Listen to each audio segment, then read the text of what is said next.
Good afternoon, my fellow dirty gardeners. I'm Irene, the Dirty Dragon. Today I am going to tell you about irises. One of my favorite flowers, well actually bearded irises are my favorite flowers, the tall bearded irises. But I'm going to share some of the different ones that I have in my garden. Tell you a little bit about each one of them. I don't know a heck of a lot about all of them, but I will tell you what I do know about the ones that I do have. And I'm also going to show you what they look like when they need dividing, and how to divide them. The bearded irises, that is. It's hotter than fucking Satan's bollocks right now. And that's an indication that it's time to divide the bearded irises, because they go into a state of semi-dormancy at this time of the year. So that's the best time to divide them and move them and all that good stuff. So I'm going to walk around the garden and I'm going to show you some of the different types that I have here and what the characteristics of them are. Okay, let's go see. All right, here in my pond, this guy here is Iris ensata. This is Japanese iris. They've already finished blooming, as you can see. They have a really big, chunky, kind of yellow banded rhizome, and they spread just like every other iris under the water. They are marginal, so they will handle about 6 inches or so. Very easy to divide. You just pull them up, snap them off, and move them where you want them. But I have the issue of raccoons coming along and digging them up. So the only way that I've been able to anchor them in the pond is with rocks, like heavy rocks. Typically though, if you do have a pond and you want to grow Iris ensata, what you can do is you can get clay, a block of clay, and put that around the rhizome and then sink that into your pond around the edges of it. And then it should stay, and if you don't have pesky asshole raccoons like I do, then it should anchor and get established there. This one here is a Iris siberica. So the Siberian iris, really lovely, stiff, strappy foliage, much more upright. And I think it's more ornamental than most of the other irises. And it's evergreen, like the other irises. It has a preference for really nice, moist, rich soil, but it needs to be well drained. So it likes something like in your garden bed, but if it's like heavy clay or something like that, it will not thrive. I have some out in the front that are in full sun. They really prefer full sun, but they'll be, less floriferous in part shade. They'll tolerate it, but they won't flower as much. But it's in shitty soil out front and it just won't flower for me. So I'm going to move it. And I put some here in with my horse manure, and it's really lightweight soil, really fluffy, and it freaking loves it. It goes off every year. So bearded irises. Pretty much everybody is familiar with these guys. They are so freaking fantastic. Part of the reason I love them is that the flowers are just spectacular.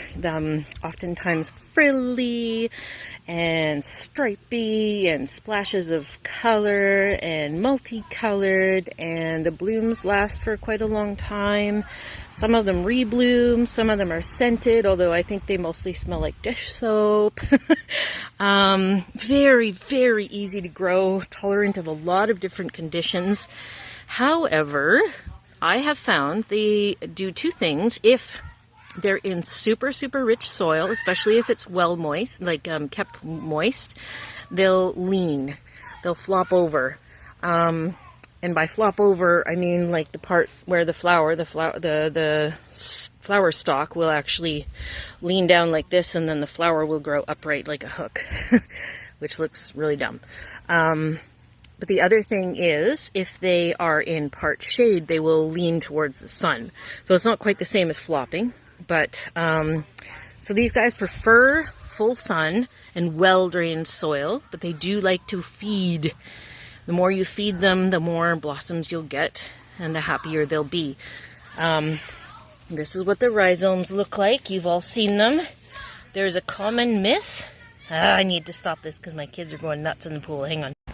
Okay, So there's a common myth that bearded irises need to have their rhizomes on the top of the soil. And I've also heard someone say that they need to be oriented north to south, which is really interesting. And I'm not sure how these myths came into being. Sometimes there's like kernels of truth in myths. Perhaps somebody was growing them in a garden that had better quality soil and they happened to be oriented, you know, north to south or something like that, and they assumed that it was the direction that the rhizome was facing. That is not the case. They can be put into the ground, just not very deep. They are susceptible to rotting if they're put too deep into the ground, and if the soil is too wet as well. They do not like wet soil. They will tolerate drought very, very well. You just might not get as many blooms. They'll also tolerate part shade pretty well. They will bloom in part shade, no problem. As long as they're getting food and enough sun per day, then they will bloom for you. So if they're not blooming, then feed them. Put food on. And by food, I mean like manure. You can put down actual like plant food, like those little crystals or whatever. I just put horse shit on everything and everything seems to be really, really happy. I've had things grow super, super tall that normally are not supposed to go tall, and I attribute it all to the horse shit. So my garden is full of horse shit. So another neat thing about the bearded irises is that they come in different sizes. Oh my god, my kids are going off over there. It's pool season, so they're super, super happy in the pool. So yeah, you've got itty bitty little tiny, like maybe 4 to 5 inch irises, and they've got flowers that are almost as wide as they are tall. And I think those are called minis. And you've got the dwarf that are about maybe 8 to 12 inches tall. And then you've got the intermediate, which are about 12 to 16 inches tall. And then you can get the standard, the tall bearded irises, which are usually around 3 feet tall, about that tall. And they are the ones that I like the most because the blossoms are just out of this world. But they all have wonderful features, and if you've got just a little tiny garden or you like miniature things, I actually love miniature things, and I have a bunch of miniature plants, including miniature irises. They're perfect for that, like growing in pots or fairy gardens and stuff like that. So they have a lot of really good features for them, for different spots in the garden. The nice thing also, I'm rambling a lot here, I know. The heat makes me a little weird. Not that I'm not weird anyway, but you know what I mean. The nice thing about the irises is that they're all very architectural, which means that they offer a very sort of upright standing form, and it stays like that most of the year. The exception, of course, is when they flop. But that's, you can stake them. So yeah, they offer a lot of architectural form. They're really nice mixed in with other sort of mounding, softer looking plants. They kind of ground the landscape a little bit. So what else can I tell you? Oh, I'll go and find another one of my irises. It's called the PCI, Pacific Coast Iris, and it's very special. Hang on. So here's the PCI. This little guy is seriously in high demand in Victoria. Oh, it's got seeds coming. Yay. These guys, as far as I know, they're native to like Oregon. And they've been hybridized so that they have all different colors. I'll see if I can remember when I'm making this video to include a couple pictures of some of the colors that I have, because they can be really spectacular. They like moist, well-drained soil that is in part shade. Now, they grow in conditions that I can't recall, so I'm going to put this on pause and I'm going to look it up, because I seem to remember it's something about like coastal forests, but I don't want to say any more just in case I'm wrong. So I will look it up and then I'll get back to you guys.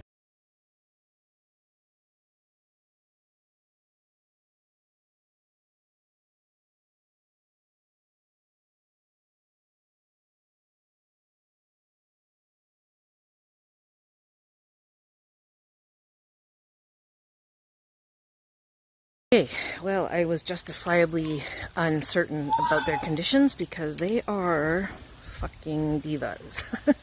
I've actually grown a number of plants successfully, so they're not terribly, I'm going to say that they're divas in that they are very particular about where they are in the garden, and they do not like to be moved, especially at the wrong fucking time of year.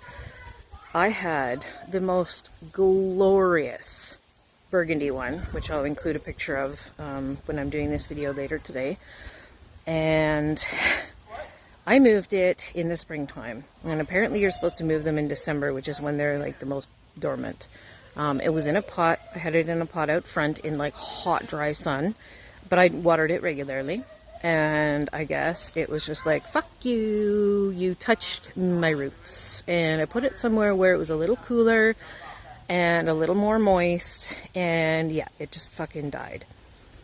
I may have some rhizomes that are going to survive. I pulled them out of the ground and I just let them sort of dry out on a rock, and I'm going to try planting them into well-drained soil in part shade, and we'll see what happens. But these guys do not like to have like standing moisture, or like heavy soil, so clay, for example. No. They need it to be well drained. They need it to be like fucking, I don't know, Dijon soil. Yeah, so I guess the best thing to do would be to mix like perhaps compost or manure with sand. And then that way it's rich, like our local soils are, because it is a local thing. Local, you know, like, fuck. I want to say humus? Humus? Oh, God, I am so gapping out right now. Yeah, it's the heat. Yeah, that's what it is. It's the heat. What the hell is that type of soil called? It's like loamy. That's the word I'm looking for. Loamy. So like kind of spongy, well drained, but retaining enough moisture that it's not going to be arid and dry. They do not like to dry out. Like, they will fucking croak. Sometimes they will go dormant and then they'll come back when it gets more cool, but that is kind of like really iffy. So yeah, those are the PCIs. They are expensive to buy, especially the nicer colors. I've got some seeds that I tried just throwing in the garden, and I'm just really hoping that they're gonna do something because they're so friggin' gorgeous. But yeah, I'm not really anticipating it's gonna do anything. So that's another kind of iris that I have in my garden. There are others, of course. There's the spurias. There's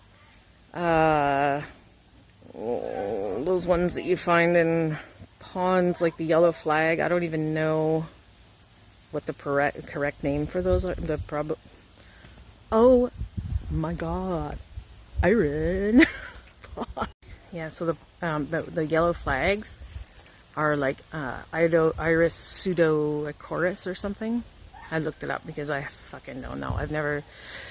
I don't grow them. They're invasive, and they are not a good thing to grow because they will take over wetland habitats and take over the other plants that are actually supposed to be there.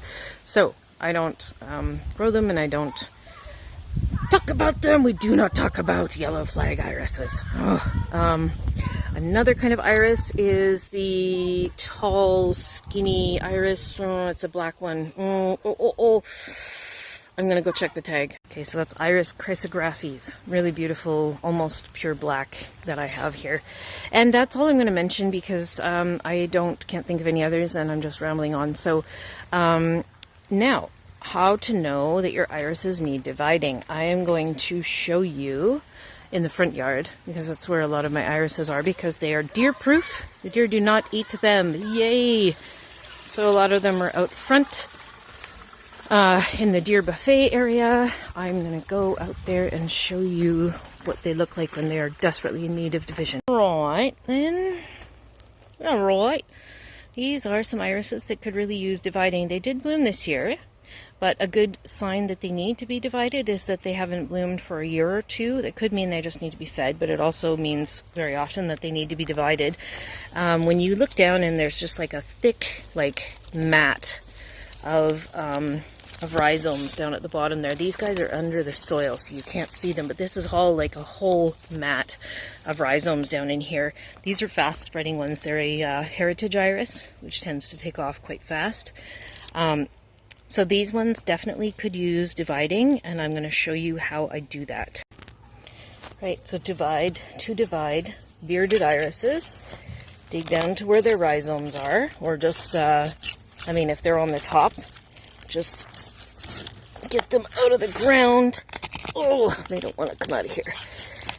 That's probably because it's dry right now and hot and they're hanging on for dear life. This is a shitty video, I'm sorry. I'm trying to do it with one hand and hold it with the other. Okay, I'm going to try and just pull. Of course, it's not going to let me do that either. Oh my lord. Oh my lord, they're really in there. Probably would be good to use an actual shovel, but I have an injured knee right now, so I can't do that. Alright, once you get a chunk out of the ground, there we go, that's a good start right there. Okay, I hope some of that video is actually going to look decent. I'm sorry, it's shitty quality. So, rhizomes, which is not to be confused with roots. Although they are a modified root, this is where they store all their energy. So you want this part to be nice and healthy and fat. This guy here, not so much. Sometimes you'll see a lot of insect holes. Yeah, that one's been eaten up a lot. That's not going to do much. I mean, it is still technically alive, but it's not really healthy looking. Freaking ants crawling all over my feet. All right, so nice chunky firm rhizomes. If they're gray or brown and soft and squishy, you want to break them off. Just completely break them off and toss them. They're not going to help the plant. That's rotting. Now I've got here, I would consider this probably 2 rhizomes. If you're giving them away or selling them or whatever, I would break it right in here and consider this one rhizome and this another rhizome. However, online when you buy them, they often will send only one little chunk like that, and that is still a viable rhizome, but they'll charge $15 for a chunk like that.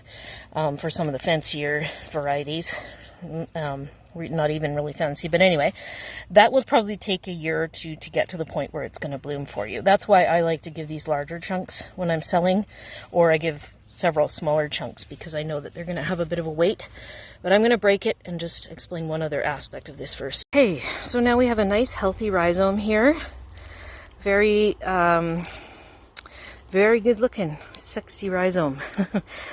So what you would do at this point is you would take your clippers, or in my case, I'm going to use my knife if I can find it. There it is. Oh my frickin' lord, these ants. Just snap off. I'm going to have to step on it. This is ridiculous, but I'm going to have to step on it. Snap off the tops like this of the leaves. And when they first come out, they're a little bit wet, still a little soft here, but after an hour or so, you can write with felt pen on here what the name of it is, if you're giving it away or selling it or whatever. That's one way to do it. Now, this is the other thing I was going to tell you. Do not plant these guys right away. So where I've broken it, see if I can get it focused there. See that area there, that white area? That is basically like if you and I were to get a cut, right? It's an open wound. So you toss this part onto the top of the soil and leave it for maybe 3 days, 4 days, 5 days, 2 weeks, 6 months, however long. If you forget about it, it's going to do its own thing and figure itself out. But anyway, I'm going to throw it down on the ground and I will forget about it and I'll come back to it and then I will move them to where I want to move them. Once that has scabbed over, you don't want to plant them when they're like this because they're more susceptible to rot. That's an open wound, and the disease can get in there and they just get all mushy and gross. And you don't want to do that. And now, as for why you cut the leaves off, the theory is that when you are pulling this out of the ground, you want it to focus on retaining energy in here, in the rhizome, and you want it to focus on creating new roots as compared to basically using their leaves to do what they need to do. So in essence, it's convincing it to go into further dormancy. I think that's probably the easiest way to describe it. When they dry out, these roots will probably just turn totally brown and fall off. That's totally fine. The rhizome is really the only part that you want to keep intact. The leaves will probably dry out, and if you leave it on top of the soil for a long time or in the dark, dry place or whatever, they're just going to go brown too. That's fine. Don't worry about that. It will come back and it'll be healthy and strong as long as the rhizome is good and intact. So that is how you divide bearded irises, usually in July. So there, I'm just going to toss that right back there, and I'll come back whenever I remember that it's there. Okay, so that's the bearded irises. I'm just back over here at the Siberian irises because I can also tell you how to divide them. They are really tricky if you're just using like a knife or a shovel, because they create this really sketchy, like tight mat in here, and it's all just one thick clump. So if you have a reciprocating saw, that's what I would use. That'll make it the easiest possible way. Do it while it's still in the ground and then dig it up. I found that the easiest way to do it. If you don't have a reciprocating saw, get yourself a bread knife, an old bread knife, or an old steak knife, or a cleaver. Woo-hoo-hoo! If you're going to use a cleaver, pull out the entire clump and then just whack with the cleaver on a board or something like that. That would be fun, hey? Oh, yeah. Okay, and these guys I would probably divide in fall or spring. They go dormant in the winter, like a lot of other perennials, so you don't want to divide them right now because that'll put them into a lot of shock and they're just going to go like pretty much dead. They're not going to die. They're just going to go dormant for the rest of the year, and then you won't get all this beautiful foliage for the rest of the summer, and it puts the plant into more stress than it needs to be. So yeah, spring or fall, that's when you want to do those guys.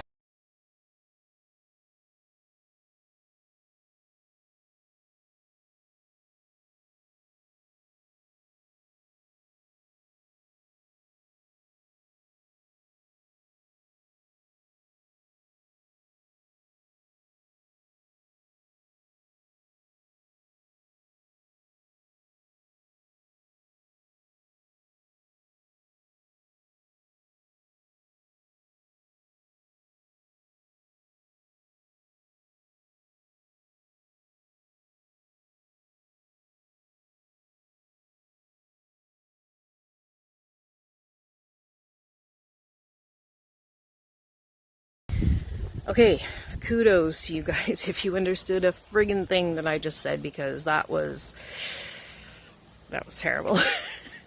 I've been wanting to do this video since last year, but things have just been crazy. So now that is some information, a couple of myths, and how to divide, what conditions they like. I hope that explains enough about irises to get you guys going. Feed them horse shit. Peace out, bitches.